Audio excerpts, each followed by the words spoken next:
Hi, my name is Dr. Paul Zeitz. I'm the Brave Movement Executive Coordinator. I'm honored to be here today with co-founders Tabitha Mpamira and Wibke Müller.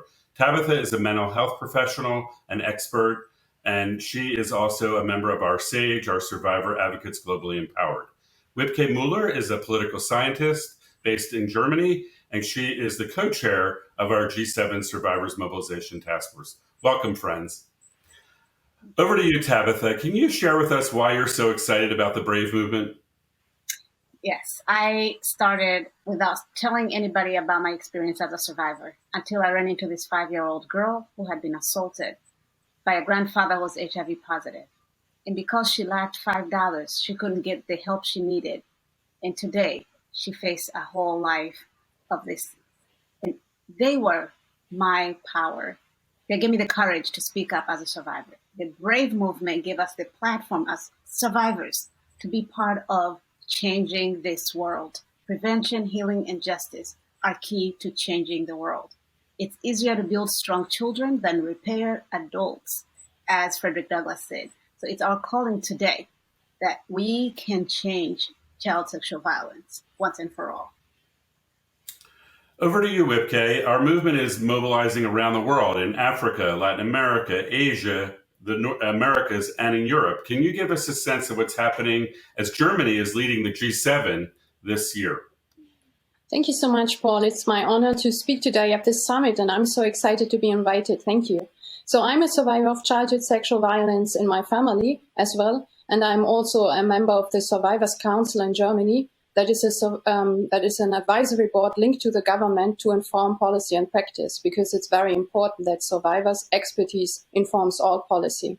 And Germany has G7 presidency this year, and this is why we decided in the Brave movement that we need to do some survivor-centered advocacy around the G7.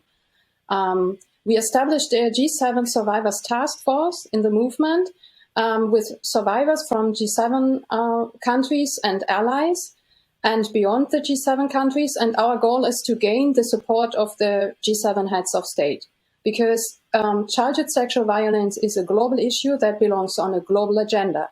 And the G7 have special responsibility to take the lead, because they are the richest countries in the world. And what is decided on G7 level has huge impact on all other countries in the world. And we have had conversations with several Sherpa teams in G7 countries, and the German Sherpa State Secretary Jörg Kukies has written a letter to us stating that Germany would take on the issue within the G7 presidency, and that they work on expanding international cooperation on the issue. And this is what we really need. So our voices are finally being heard. We have a seat at the table at last. So Tabitha, can you share with us, what are our demands? What are we calling for? And Wibke, if you could follow up after Tabitha. Yes. First and foremost, we're calling on all of you to be brave with us so children can be safe. And the 4 things we're asking for in that all call to action: justice, investment, safety, and inclusion. There should be no deadline on accountability of perpetrators. A survivor should be able to report at any time. We need to abolish statutes of limitations. We need to invest and put our money where our mouth is, because what we're not changing, we're choosing. And we can't change anything without putting resources toward prevention, healing, and justice. Safety, that should not be a privilege. Every child should have a right to safety at home, in schools, in places of worship. That is a right of every child to grow up feeling safe. And lastly, inclusion. Let us include survivor voices. Nothing should be done for us without us. Policy making and decision making should be centered around the voices of survivors. Thank you. Wibke? Thank you. Thank you, Tabitha. I totally agree that for too long, childhood violence has been tackled as a technical issue, but it's a political issue that belongs on a global agenda.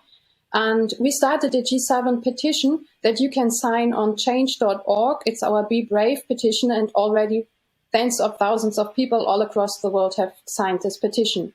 And we have issued a G7 call to action that your organization can endorse, and you can find it on our website.